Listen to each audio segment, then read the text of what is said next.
Madame, monsieur, bonjour, très heureux de vous retrouver cette semaine pour une nouvelle édition de votre magazine d'information Le Monde en 60 minutes. Comme d'habitude, nous allons faire le tour d'horizon de l'information qui a fait l'actualité au cours de cette semaine qui s'achève. Bien sûr, vous aurez les images, les reportages dans la première partie de votre magazine d'information. Et surtout, dans la seconde partie, nous allons ensemble lire quelques colonnes des journaux. Bien sûr, ces informations que nos confrères de la presse écrite ont traitées au cours de cette semaine qui s'achève.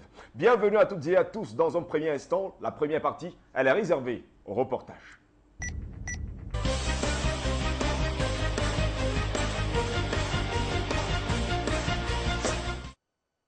Le pouvoir malien s'est dit prêt mardi à signer le projet d'accord avec les rebelles Touaregs occupant Kidal proposé par la médiation burkinabé si quelques amendements y sont apportés tandis que les groupes armés sont déjà disposés à le paraffer. Le président burkinabé Blaise Compaoré, médiateur régional qui mène les négociations à Ouagadougou depuis samedi, a soumis lundi un projet d'accord aux deux camps espérant sa signature pour mardi. Le chef de la délégation de Bamako, l'ancien ministre Thiébilé Dramé, est dans la foulée retourné dans la capitale malienne pour rendre compte des discussions au président malien par intérim Dioncounda Traoré. De son côté, la délégation conjointe Touareg du Mouvement national de libération de l'Azawad et du Haut Conseil pour l'unicité de l'Azawad a envoyé certains de ses membres consulter leur base à Kidal. Mais la signature de l'accord a dû être retardée du fait des autorités maliennes. Élaboré sur la conduite du Burkina Faso, appuyé par la communauté internationale, le compromis doit permettre un retour de l'armée malienne à Kidal, jusque-là refusé par les mouvements armés Touareg dans la perspective de la présidentielle prévue le 28 juillet dans tout le Mali. L'élection est destinée à aider le pays à sortir de la plus grave crise de son histoire.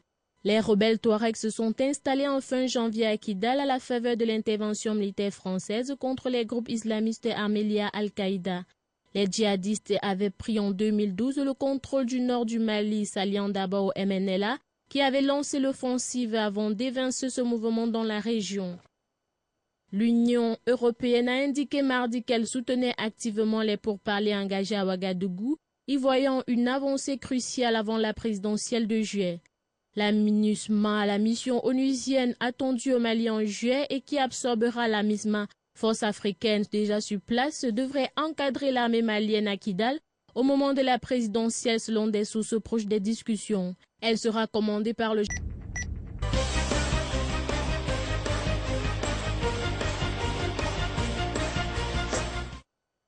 directeur général de la Société de développement du coton, Sodecoton au Cameroun, Iya Mohamed, a été arrêté lundi et placé en garde à vue à Yaoundé pour des faits présumés de détournement de fonds publics. Iya Mohamed occupe par ailleurs le poste de président de la Fédération camerounaise de football FECAFOOT où sa gestion est très contestée. Il a été arrêté lundi matin à Yaoundé. On lui a notifié son placement en garde à vue pour 48 heures, a affirmé un de ses collaborateurs de la FECAFOOT, Junior Bignam. Son audition a porté sur les détournements de fonds publics allégués au sein de la Sodecoton, a-t-il ajouté, sans plus de précision sur le fond du dossier.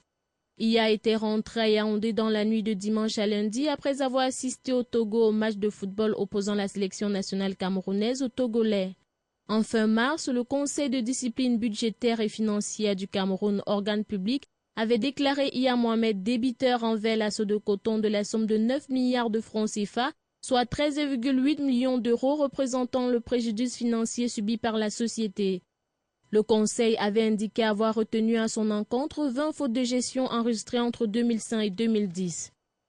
Par le passé, de nombreuses voix, dont celles d'anciennes gloires du football camerounaise comme Roger Mila et Joseph-Antoine Bell, ont également réclamé ouvertement le départ d'Iya Mohamed de la FECAFOOT, estimant qu'il gérait mal la fédération. Récemment, sa candidature pour une réélection à la tête de la FECAFOOT a été rejetée, mais l'élection pour désigner un nouveau président n'a pas encore été organisée.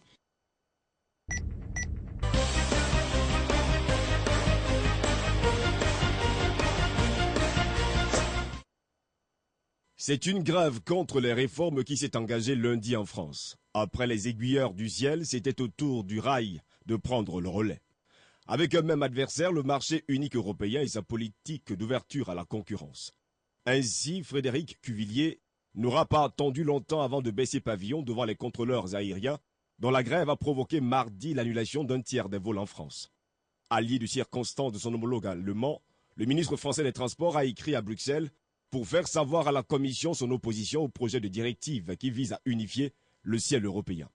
Une réforme au nom de l'efficience qui menaçait le statut de fonctionnaire hors norme des aiguilleurs du ciel. Mercredi soir, c'était au tour des cheminots d'entamer le mouvement social qui perturbe fortement la circulation des trains.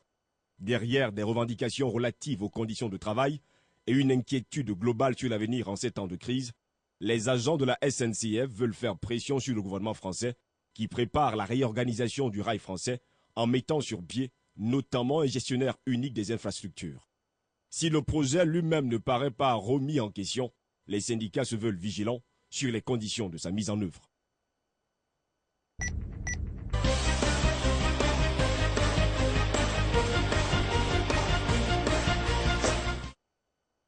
Des dizaines de policiers anti-émeutes ont investi mardi 11 juin à la place Taksim à Istanbul, siège du mouvement de protestation anti-gouvernementale qui secoue la Turquie depuis 12 jours, faisant un usage massif de grenades lacrymogènes. Les policiers, secondés par des blindés munis de canons à eau, ont pris d'assaut les barricades érigées par les manifestants sur certaines avenues menant à la place, mais ne faisaient pas mouvement vers le parc Gezi, jouxtant la place où des centaines de protestataires ont installé leurs tentes. Le gouverneur d'Istanbul, Hüseyin Avni Mutlu, a justifié l'intervention de la police sur la place Taksim d'Istanbul en affirmant que les manifestants qui l'occupaient depuis 12 jours ternissaient l'image de la Turquie. Le spectacle de ces manifestants a contrarié la population et terni l'image du pays aux yeux du monde, a déclaré Hüseyin Avni Mutlu lors d'une conférence de presse, attribuant la responsabilité des affrontements qui ont suivi l'opération des forces de l'ordre à des marginaux. Peu avant, dans la matinée, Hüseyin Avni Mutlu avait pourtant assuré que l'objectif de l'opération n'était pas de chasser les manifestants du parc. De nombreux jeunes se sont cependant répandus dans les rues proches de la place Taksim et ripostaient à la police avec des lance-pieds et des cocktails Molotov, tandis que les canons à eau sont entrés en action. Lundi, le Premier ministre turc Recep Tayyip Erdogan avait semblé faire un premier geste concret pour désamorcer la crise en acceptant de recevoir mercredi des représentants des manifestants qui exigent sa démission. Toutefois, la police turque avait déjà dispersé tard lundi à coups de grenades lacrymogènes plusieurs centaines de manifestants dans le centre d'Ankara, au 11e jour d'un vaste mouvement de contestation du régime islamo-conservateur. Les policiers anti-émeutes ont investi l'avenue Kossou de Tsunali, fermée par des barricades, mais jusque-là largement épargnée par les heurts qui ponctuent les nuits d'Ankara depuis le 30 mai, obligeant les restaurateurs des alentours à s'enfermer dans leurs établissements avec leurs clients pour échapper au gaz lacrymogène. Après un week-end marqué par des manifestations records dans plusieurs grandes villes du pays, plusieurs milliers de personnes se sont encore retrouvées lundi soir à Istanbul, autour de la place Taksim et au centre d'Ankara, la capitale, les deux principaux foyers de la contestation.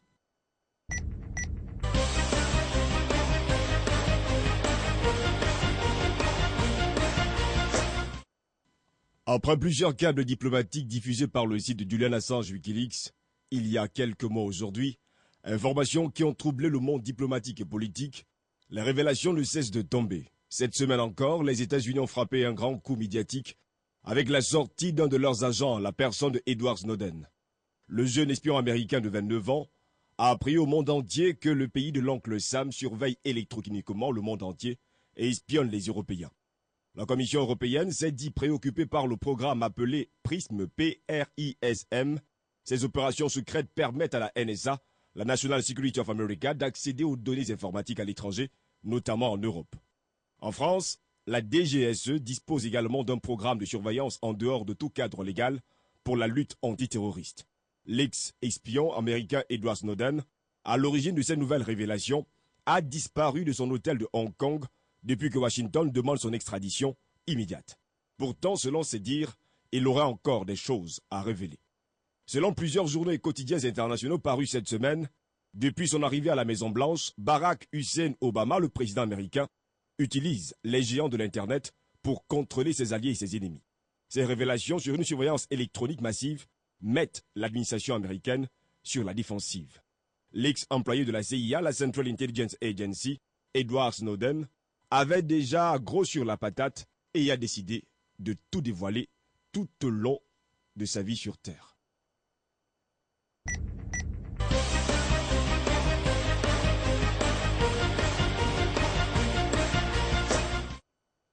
Le Premier ministre israélien Benjamin Netanyahou a déclaré lundi que les conditions palestiniennes de reprise des pourparlers de paix avec Israël rendaient impossible tout retour à table de négociation. Pour renouer le dialogue, la direction palestinienne exige un gel total de la colonisation israélienne et une référence aux ligues d'avant l'occupation israélienne des territoires palestiniens en juin 1967 comme base de discussion. Le président palestinien Mahmoud Abbas a également demandé la libération de prisonniers palestiniens les plus anciens détenus à Israël. Benjamin Netanyahou a quant à lui appelé à des négociations immédiates sans conditions préalables en allusion à ces revendications qu'il recuse. Il prône un accord basé sur un État palestinien démilitarisé qui reconnaît l'État juif et des mesures de sécurité fermes assurées par l'armée israélienne. Le Premier ministre israélien qui s'est prononcé pour une solution à deux États est entouré dans son gouvernement de partisans de la colonisation sans limite et d'adversaires déclarés d'un État palestinien jusque dans son propre parti, le Likoud. Il est clair que le gouvernement israélien dirigé par Netanyahou fuit des négociations et une paix véritable en posant des conditions préalables à tout accord de paix, notamment le maintien de l'armée d'occupation israélienne sur le territoire de l'État palestinien occupé depuis 1967, a déclaré Abou Roudeina, conseiller de Mahmoud Abbas. Netanyahou sait pertinemment qu'il n'y a pas de conditions palestiniennes, il faut qu'Israël respecte les engagements signés par les gouvernements précédents, a renchéri le négociateur palestinien Saeb Erekat. Selon lui, il est très clair que les paroles de Netanyahou et de son gouvernement révèlent qu'il se prépare à faire porter la faute au président Mahmoud Abbas et c'est le début d'un échappatoire pour faire porter au président de la direction palestinienne la responsabilité de la non-reprise des négociations. John Kerry, secrétaire d'État américain, a souligné à cet effet que les occasions se font de plus en plus rares en réaffirmant que la solution à un État n'existe pas pour aucun des deux partis, israéliens et palestiniens.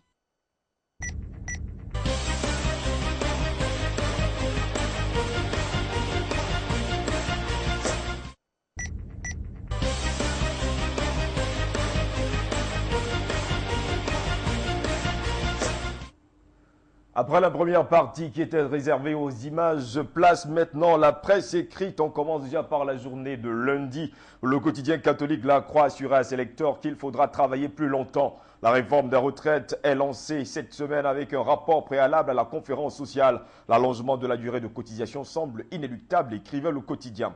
Pour le quotidien de Bordeaux, rive gauche, à ce sujet, on se dirige vers la fin des tabous. Sud-Ouest écrivait déjà lundi. Sur la base du rapport Moreau qui lui sera remis, le gouvernement français prépare son projet de réforme. Marisol Touraine, ministre des Affaires sociales, entend que tout le monde participe à l'effort et continue de défendre la piste de l'allongement de la durée de cotisation. Pour le quotidien phocéen, la Marseillaise, parlant de retraite, le rapport Moreau sur la réforme des retraites qui sera remis et qui a été remis d'ailleurs vendredi au Premier ministre préconisait en tout cas l'allongement de la durée de cotisation et la baisse du pouvoir d'achat. Pour le quotidien phocéen, c'est un rapport aux vieilles recettes. À ce propos, le journal indiquait que la ministre des Affaires sociales annonce que des efforts sont nécessaires et devront être partagés par tous. Ces solutions n'ont pourtant pas permis de financer durablement le système de par répartition. Le quotidien français de l'économie, Les Échos titrait lundi « Retraite, les 10 pièges d'une réforme à risque ». Comme tous les journaux et quotidiens, Les Échos relevaient lundi que c'est vendredi que sera remis au Premier ministre français le rapport Moreau sur la réforme des retraites sur la base duquel sera lancée la phase de concertation avec les partenaires sociaux avec la conférence sociale des 20 et 21 juin prochains. La question des inégalités sera au cœur du débat, souligne le journal. La réforme que le gouvernement prépare devra à la fois rétablir l'équilibre financier du système, mais aussi rendre plus jeune selon sa propre formule. Derrière celle-ci, relevait Les Échos, se cachent des questions potentiellement très polémiques comme celle de la retraite des fonctionnaires. Prudent, l'exécutif français veut avant tout corriger d'autres inégalités, comme celle des écarts entre hommes et femmes ou la prise en compte de la pénibilité de certaines carrières. Les Échos faisaient déjà un tour d'horizon des 10 principales inégalités qui pèseront dans le débat à venir. Retraite privée, publique, les Français veulent que ça change. Et c'est le titre qu'avait choisi en fait le journal de la capitale pour indiquer que l'alignement du régime de la fonction publique sur celui du secteur privé est envisagé dans le cadre de la réforme des retraites. En pages 18 et 19, le Parisien relevait que les Bleus ont pris une leçon. Les Français ont été sévèrement battus dimanche soir. 3-0 par les Brésiliens inspirés lors du second match de leur tournée en Amérique du Sud. Pendant ce temps, Rafael Nadal est invincible. À Roland-Garros, le Marocain a remporté dimanche son 8e titre des internationaux de France. Information qui se trouvait en page 15 du Figaro lundi qui indiquait que l'Espagnol a de nouveau brandi la coupe des mousquetaires dimanche sur le court. Philippe Chartrier, après avoir battu en 3-7, 6-3, 6-2, 6-3 son compatriote David Ferrer. Avec cette nouvelle victoire en finale de majeur, il devient le premier joueur de l'histoire du tennis à gagner 8 fois le même tournoi du Grand Chelem.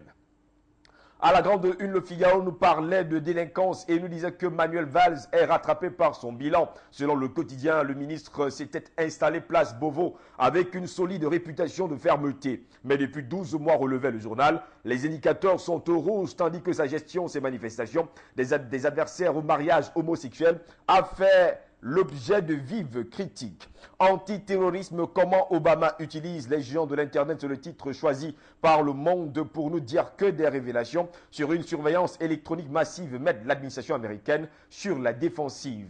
Le journal fondé par Jean Jaurès, l'Humanité, était en Turquie et dans le chaudron de la place Taksim, les mouvements de menton d'Erdogan n'intimident pas toujours les manifestants qui a rencontré l'envoyé spécial du quotidien le week-end dernier dans les colonnes du journal. Enfin, vous pouviez trouver l'invité de l'Humanité et de la semaine, l'étudiante Sevil Sevimli. En page 12, l'Humanité s'est intéressée lundi à l'Iran avant les élections. Un reportage de Bernard Chambaz, le poète et écrivain français, est arrivé à Téhéran. Eh bien, vous pouviez retrouver tout au long de cette semaine des reportages jusqu'à la présidentielle qui a démarré, bien sûr, hier, vendredi. Turquie, la République de Taksim, lisait-on à la grande une des Libérations lundi. Le journal écrivait « De plus en plus de manifestants se retrouvent chaque soir sur la grande place du cœur d'Istanbul. Face à cette révolte paisible, le Premier ministre Recep Tayyip Erdogan a choisi la confrontation », écrivait le quotidien français lundi dernier. Le quotidien de la Réunion et de l'océan Indien avait eu un entretien avec Jean-Alain Cadet dont les propos faisaient d'ailleurs la une du journal. Après le riz, d'autres produits. En Guadeloupe, c'était un week-end meurtrier. 3 morts sur la route, rapportait France Antilles lundi, qui nous disait que tôt samedi, un cycliste a été projeté à plusieurs dizaines de mètres par une voiture, section caduque. Aux Amim, photo à la grande une du journal. Il est décédé sur place. Dimanche, c'est un militaire qui traversait la route à Blanchard qui a été tué, ainsi qu'un second cycliste à Vieux-Habitant. Les mêmes causes faisant les mêmes effets au Luxembourg, le quotidien rapportait lundi une série d'accidents avec un blessé grave de Bettembourg, selon le journal luxembourgeois. Un premier accident s'est produit tôt le matin dimanche lorsqu'une voiture heurta une moto. Le motard chuta et fut grièvement blessé. Après les premiers secours par le médecin du SAMU, une opération urgente a dû être effectuée à l'hôpital de SCH. À un endroit assez proche du premier accident, 2 voitures entrèrent, il faut le dire, en collision peu de temps plus tard. Heureusement, il n'y a pas eu de blessés à déplorer dans cet accident, notait le quotidien luxembourgeois lundi dernier. En Suisse, la tribune de Genève indiquait que la taupe à la NSA a opéré à Genève pour la CIA. Selon le journal Genevois, un employé d'un sous-traitant de l'Agence de sécurité nationale, la NSA, a révélé dimanche depuis Hong Kong être à l'origine des fuites sur le programme américain de surveillance des communications. En Belgique, la Libre nous affirmait lundi que l'esclavage existe encore. Selon le quotidien, malgré la signature de traités et de lois, la Mauritanie tolère l'esclavagisme. Un fils d'affranchi mène le combat. Toujours en Belgique, le soir, nous apprenait que les prisons du futur sont confiées au privé les établissements pénitentiaires de Marche, de Beveren et de Leuze qui ouvriront bientôt seront gérés par le privé, nous apprenait le quotidien belge le soir. Et puis on terminait la journée de lundi avec Montréal, avec les médecins qui s'indignaient contre les frais abusifs, nous apprenait le métro, qui nous affirmait que les médecins québécois, pour le régime public en abrégé MQRP, ont dénoncé dimanche le recours à des frais abusifs par certains médecins pratiquants en cabinet privé. Le métro nous apprenait également que Sébastien Vettel a triomphé au Grand Prix du Canada. La victoire de l'Allemand a été quand même ternie par le décès d'un signaleur de piste. Voilà les journaux que nous avions préparés pour vous lundi dernier.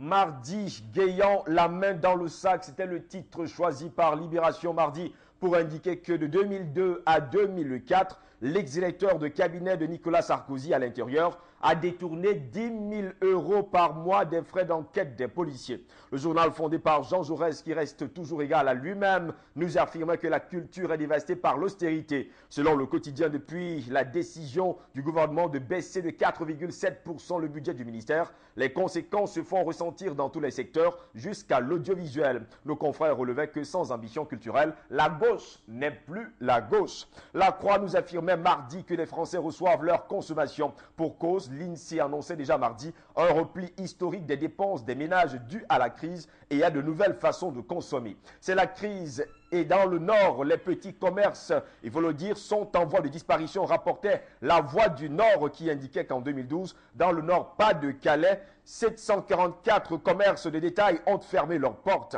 Un triste record que même la crise de 2009 n'avait pas atteint. Dans les colonnes du journal, vous pouviez trouver un exemple parmi tant d'autres à Maubeuge. Pour le quotidien de Bordeaux, Rive-Gauche, Sud-Ouest, un an après, la vague rose reflue. Sud-Ouest relevait que la majorité absolue des socialistes à l'Assemblée ne tient plus qu'à 3 sièges. Mais le Parti socialiste peut encore compter sur ses alliés de gauche. Le Figaro s'était intéressé au municipal avec les craintes du PS et les doutes de l'UMP. Selon le quotidien, les municipales 2014 suscitent de nombreuses interrogations. À gauche comme à droite, à l'Élysée, on observe l'inquiétude de la base du PS et rue de Solferino. On craint une forte abstention, écrivait déjà le journal mardi qui poursuivait. La droite veut croire à un large succès et parie sur l'éventuelle démobilisation des électeurs de la majorité pour l'emporter dans plusieurs villes gagnées par la gauche en 2008. Mais relevait le Figaro, pour que sa victoire ne soit pas contestable, elle doit gagner à Paris et ne pas perdre à Marseille. Par ailleurs, le score du FN pourrait contrarier ses projets, notait déjà le confrère. Marine Le Pen assure que son parti aura des maires en 2014 et des centaines de conseillers municipaux. En page 6, le Figaro nous disait pourquoi en Turquie les femmes se dressent contre Erdogan. Les Turcs condamnent la politique ultra-conservatrice du Premier ministre turc Recep Tayyip Erdogan à l'égard des femmes. Le Monde s'était intéressé à la cybersurveillance avec l'ex-employé de la CIA et la Central Intelligence Agency qui a tout révélé. Edward Snowden, un Américain de 29 ans, réfugié à Hong Kong, explique pourquoi il a dévoilé l'ampleur de l'espionnage numérique organisé par les États-Unis. En page 4, Le Monde nous affirme que les deux Corées rétablissent le fil du dialogue pressé par la Chine qu'il a irrité. Le régime de Pyongyang change sa posture, écrivait déjà le quotidien français Le Monde mardi dernier. Carburant, un plan pour relever les prix d'ici à 2020, pouvait-on lire mardi à la grande une du quotidien français de l'économie, Les Échos, qui nous disait que ce n'est pas pour l'instant que le scénario d'un expert, mais il influence sans aucun doute le gouvernement qui lui a commandé des propositions en décembre dernier. L'économiste Christian Depertois, président du comité pour la fiscalité écologique, propose de mettre en place une taxe carbone dès 2014 et de la coupler à partir de 2015 avec un relèvement de la taxation du gazole. L'objectif est d'aligner la France sur la moyenne européenne où l'écart de taxation essence-gazole est proche des 12 centimes contre 38 en France. Ce résultat, selon le quotidien, serait atteint en 2018. Accompagné de mesures de compensation, le dispositif serait neutre pour les ménages la première année et ses effets seraient fortement mesurés pour les plus modestes ensuite. Selon les Échos, le scénario doit être soumis au vote du comité jeudi et constituera une base de travail pour le gouvernement qui doit prendre des mesures dans le budget 2014. En page 20, les Échos relevaient les raisons d'une grève très suivie des aiguilleurs du ciel. Le statut très privilégié des aiguilleurs du ciel est menacé par un projet de directive européenne.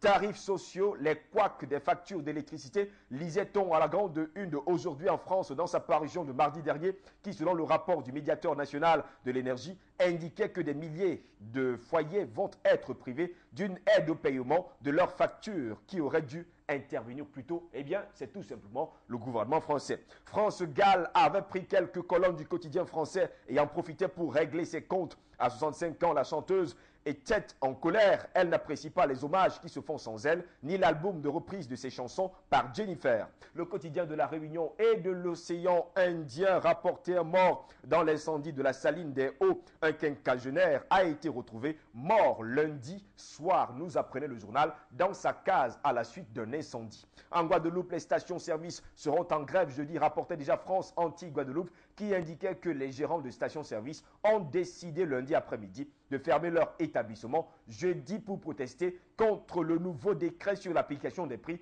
du carburant prévu en septembre prochain. Selon nos confrères, la grève risque d'aller au-delà de cette journée. Eh bien, la grève continue, il faut que je vous le confirme.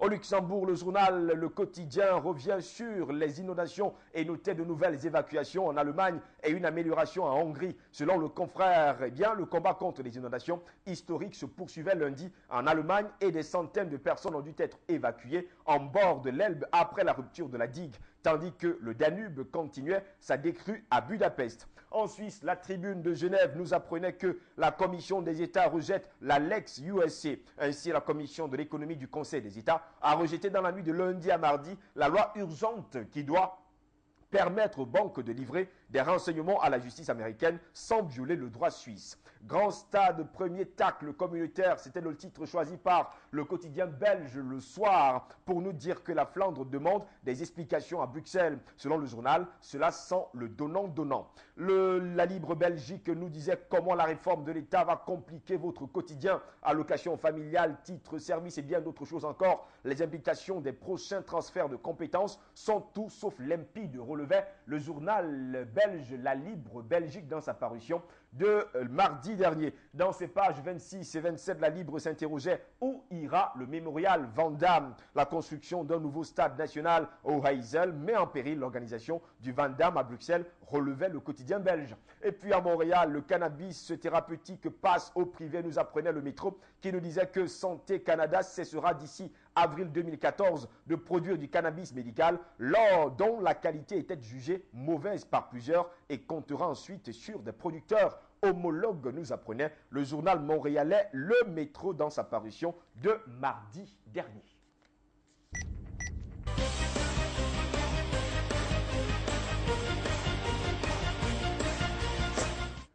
Nous passons à la journée de mercredi. Compétitivité, le plan héros ne fait pas recette. C'était le titre choisi par le Figaro mercredi pour noter que sur 2,5 millions d'entreprises existantes en France, seulement 4 324 d'entre elles ont demandé à bénéficier du système de préfinancement du crédit d'impôt compétitivité emploi. Ce dispositif propose aux employeurs des baisses de cotisations patronales sur les salaires allant jusqu'à 2,5 SMIC pour 2014, mais les avances possibles dès 2013 n'ont pas suscité, selon le confrère, de nombreuses vocations. Les entrepreneurs qui dénoncent la complexité du dispositif réclament des mesures plus directes. Lundi soir déjà, devant plusieurs grands industriels français, François Hollande a indiqué souhaiter de nouvelles mesures pour alléger le coût du travail. Dans ses pages 2 et 3, Furosemi de l'agence du médicament cherche les raisons d'une erreur mortelle, nous apprenait le Figaro qui indiquait que les experts mènent une inspection prolongée sur l'erreur de conditionnement qui s'est produite dans la chaîne de production du laboratoire Teva à Lens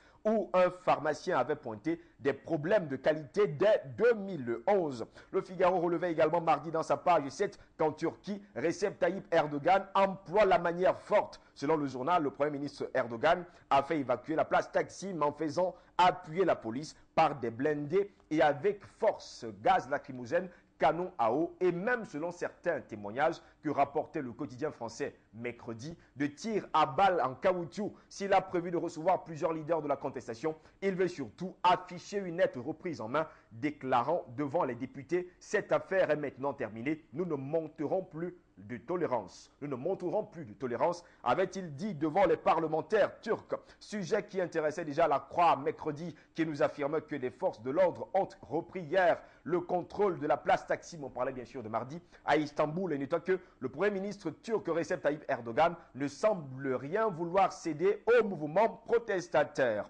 Pour le journal fondé par Jean Jaurès, l'Humanité, Erdogan tombe le masque.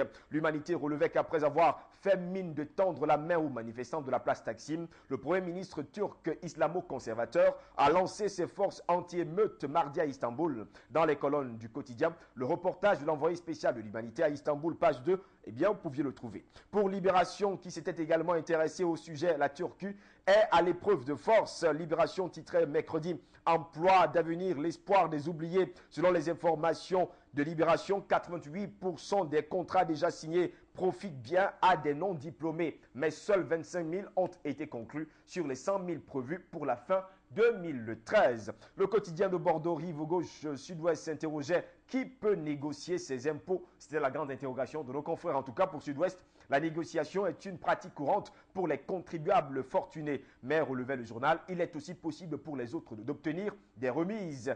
Toutes les fortunes de France négocient leurs impôts, avait déclaré Henri Guano au sujet de Bernard Tapie. En page 6, Sud-Ouest indiquait qu'après le ciel, le rail se met en grève. Les cheminots ont pris en tout cas le relais des contrôleurs aériens avec un même adversaire, le marché unique européen et sa politique d'ouverture à la concurrence. Sujet que ramenait le quotidien français de l'économie à sa grande une mercredi. SNCF contrôle aérien la grève contre les réformes. Le journal exposait le problème. Frédéric Cuvillier n'aura pas attendu longtemps avant de baisser pavillon devant les contrôleurs aériens dont la grève a provoqué mardi l'annulation d'un tiers des vols en France, écrivait le quotidien. Allié de circonstance de son homologue allemand, le ministre français des Transports a écrit à Bruxelles pour faire savoir à la Commission européenne son opposition au projet de directive qui vise à unifier le ciel européen. Une réforme au nom de l'efficience qui menaçait le statut de fonctionnaire hors norme des aiguilleurs. Les Échos précisaient que ce soir même ou encore mercredi soir, c'était au tour des cheminots d'entamer un mouvement social qui risque de perturber fortement la circulation des trains. Derrière des revendications relatives aux conditions de travail et une inquiétude globale sur l'avenir en ces temps de crise, les agents de la SNCF veulent faire pression sur le gouvernement qui prépare la réorganisation du rail français en mettant sur pied notamment un gestionnaire unique des infrastructures. Selon les Échos, dans sa parution de mercredi, si le projet lui-même ne paraît pas remis en question, les syndicats se veulent vigilants sur les conditions de sa mise en œuvre. Sujet que vous pouviez retrouver en page 19 et dans l'éditorial de Jean-Francis Pécresse, page 10. En page 8 et dans l'éditorial de Jacques-Hubert Roger, page 11, les Échos indiquaient que le pouvoir turc joue l'épreuve de force. Sujet que vous pourriez également trouver dans les colonnes du quotidien Le Monde qui nous affirmait, comme la majorité des journaux et quotidiens, qu'à Istanbul, la police reprend la place Taksim par la force. Là, à la grande une, Le Monde titrait déjà surveillance électronique. Comment Washington espionne les Européens. La Commission européenne se dit préoccupée par le programme américain de surveillance électronique PRISM. Ces opérations secrètes permettent à la NSA d'accéder aux données informatiques à l'étranger, notamment en Europe. En France, nous apprenait le journal, la DGSE dispose également d'un programme de surveillance en dehors de tout cadre légal pour la lutte antiterroriste. L'ex-espion Edward Snowden a disparu de son hôtel de Hong Kong, écrivait le journal mercredi. Et il aura encore des révélations à faire au monde entier.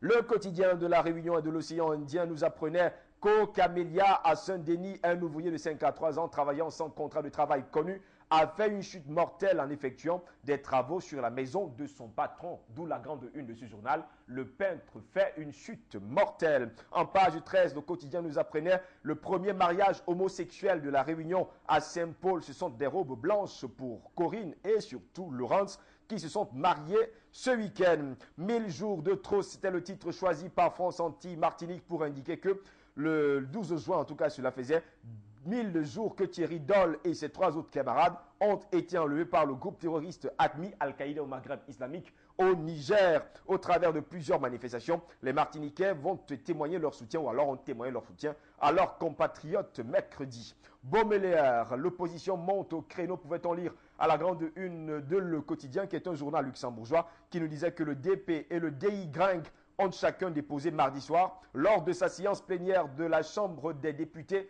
une motion contre le gouvernement, respectivement, contre le ministre des Finances, Luc Frieden. En Suisse, la tribune de Genève revenait sur le débat sur la Lex USC qui était en direct du Conseil des États. Le quotidien s'interrogeait, les chambres vont-elles entrer en matière sur le projet de loi urgente du Conseil fédéral censé régler le conflit fiscal Suisse-États-Unis? En tout cas, le Conseil des États était en débat mercredi matin. En Belgique, le soir titrait Offshore Leaks, nouvelle révélation avant le prochain G8. Gérard Reil, l'homme qui a lancé Offshore Leaks, a rencontré John Krombergs mardi, secrétaire d'État à la lutte contre la fraude fiscale, nous apprenait le journal. Il annonce une nouvelle vague de révélations avant le G8. Jeune Belge en Syrie, l'appel à l'aide des mamans, lisait-on à la grande une de la Libre Belgique qui indiquait que 4 mineurs belges sont en Syrie dans les rangs des rebelles. Leurs parents ont publié une lettre ouverte dans la Libre mercredi, tandis que les autorités belges s'expliquaient. En Montréal, le métro titrait un parc pour l'île Sainte-Thérèse. Les différents partenaires municipaux, Montréal et Varennes, présenteront bientôt leur projet de création d'un parc sur l'île Sainte-Thérèse, située à l'est de Montréal. Et puis le métro a également noté que la place Taksim en Turquie s'est enflammée ces derniers jours.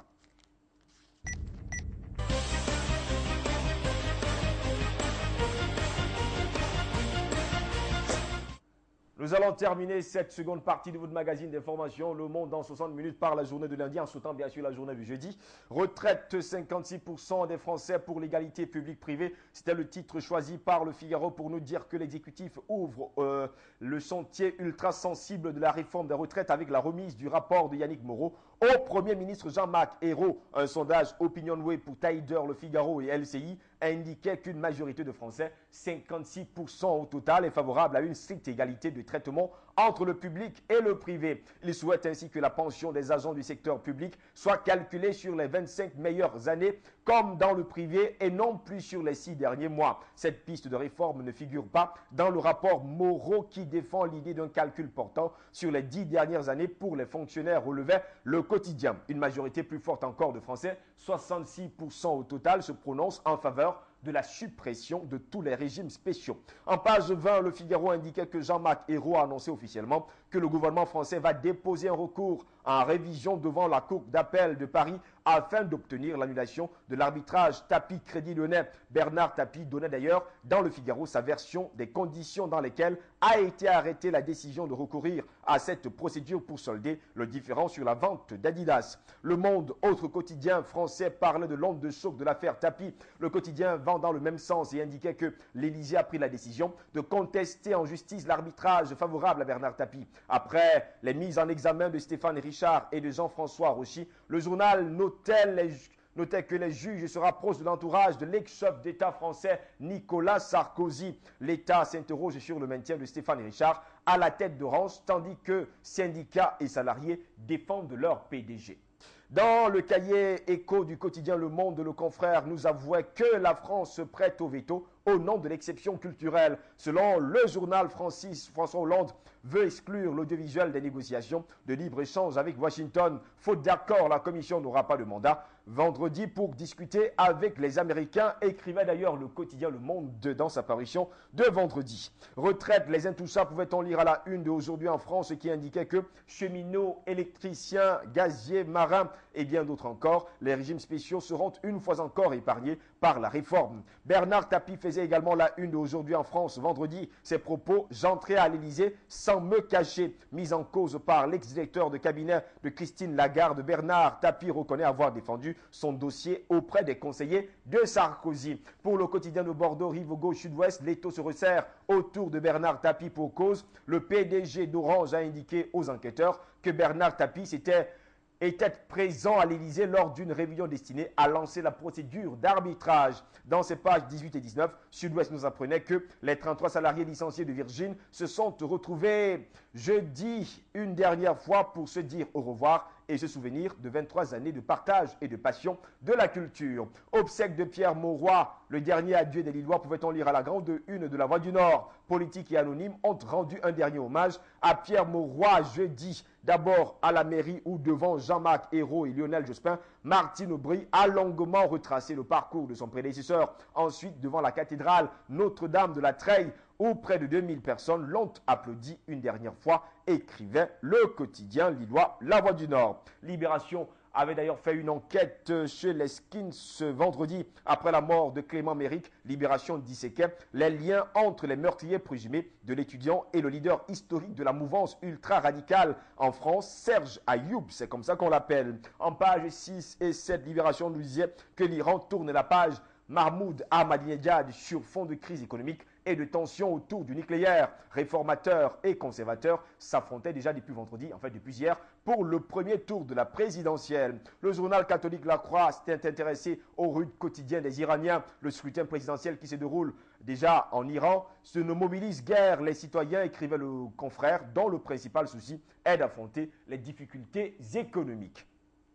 Assise citoyenne dimanche, le changement de cap, c'est maintenant, lisait-on à la grande une de l'Humanité. Le journal fondé par Jean Jaurès nous disait qu'à l'initiative du PCF et du Front de gauche, des assises citoyennes sont organisées à Montreuil demain dimanche en présence de nombreux acteurs politiques, syndicaux et associatifs. Objectif, élaborer une alternative.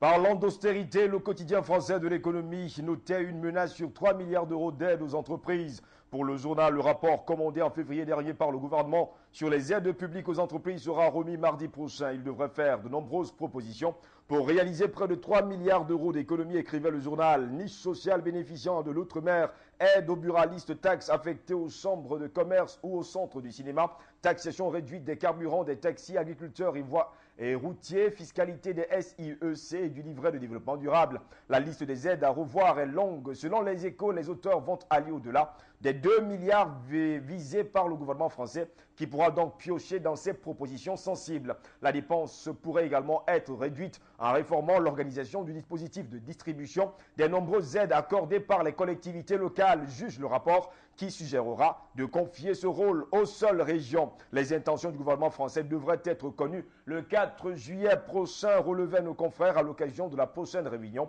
du comité de modernisation de l'action publique. Après la politique familiale, c'est un nouveau test pour l'exécutif français, relevait déjà le quotidien français de l'économie, Les Échos. En pages 2 et 3, Les Échos nous apprenaient que Pierre Gattaz réussit l'union sacrée pour prendre la présidence du MINEF. Le ralliement de ses concurrents assurera la victoire à Pierre Gattaz et signe le retour en force de l'UIMM. On ne cesse de parler de crise et cette fois à La Réunion, le quotidien de La Réunion et de l'océan Indien s'interrogeait que l'édition 2013 du Grand Raid partira-t-elle de Saint-Philippe? Selon le journal, la décision dépend maintenant de la justice que les organisateurs ont saisi jeudi en vue de maintenir cette option contre la volonté du maire. Le bras de fer est engagé entre Robert Chicot et Olivier Rivière. Dans son dossier du jour, le quotidien de La Réunion revenait sur la déclaration d'intention à Genève et nous affirmait que l'île aura bientôt du carburant indien pour concurrencer la SRPP. En Guadeloupe, France Antilles titrait station-service La grève sans gêne. Le journal relevait que les stations pourraient rouvrir bientôt. Les gérants sont confrontés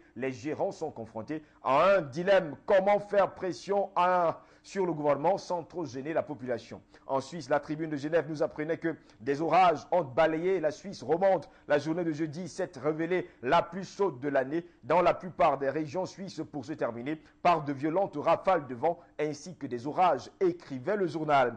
Taxer le compte d'épargne fondrait de 18 milliards, nous apprenait le quotidien belge Le Soir, qui écrivait « Si l'exonération fiscale des livrets était supprimée, leur encours diminuerait de 7,5%, nous apprenait le journal belge. Nous restons en Belgique, cette fois avec la Libre qui s'interrogeait.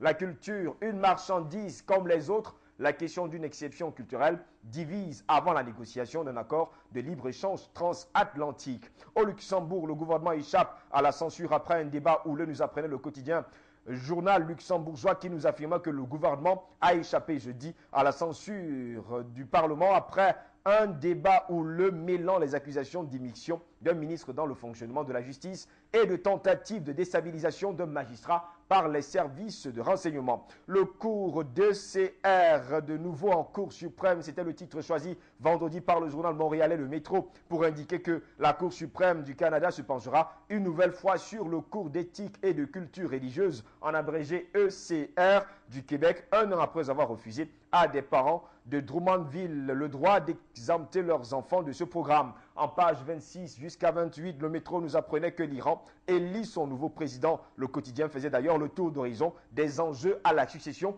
de Mahmoud Ahmadinejad.